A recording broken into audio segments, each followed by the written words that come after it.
Kadir Ustun is the Executive Director of the Foundation for Political, Economic and Social Research. He joins us now live from Washington, D.C. Kadir, thanks so much for your time.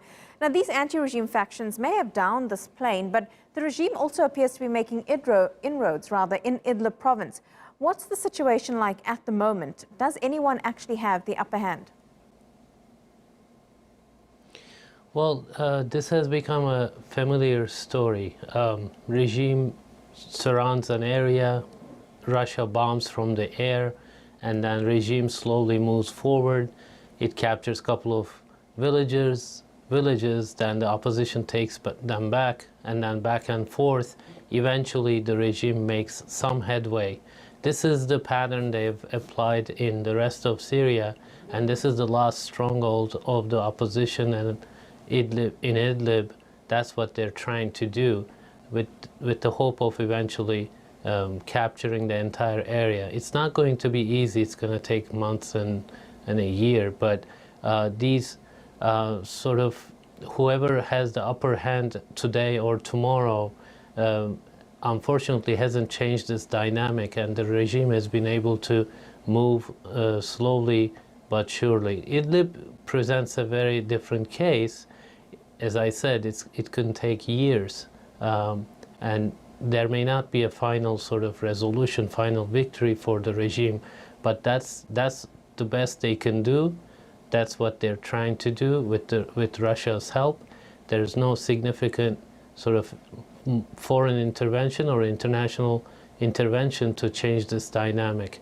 So we are going to see more and more of this dynamic in the coming days.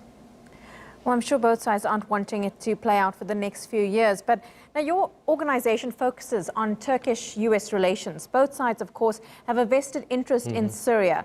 They've recently agreed to set up a safe zone. Why is it important that these two sides work together on this peace corridor in Syria?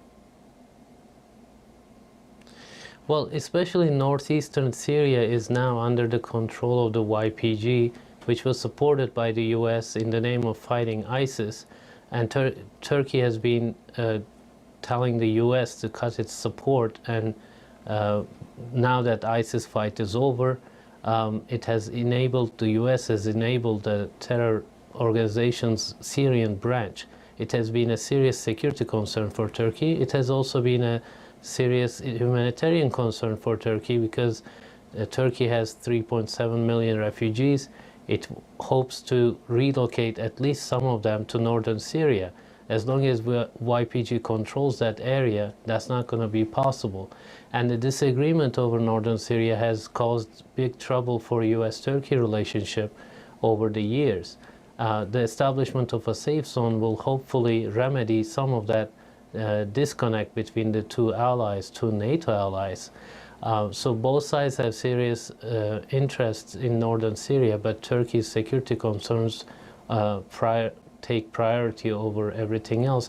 Turkey also, of course, is very worried about Idlib as well, because the fighting there could create millions of IDPs and refugees that would head to the Turkish border.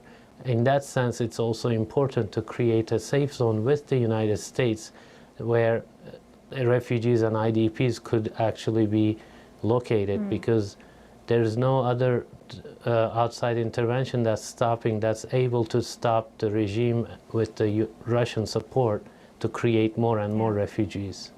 Kadir Ustun, we really appreciate your time this evening, live to us there from Washington.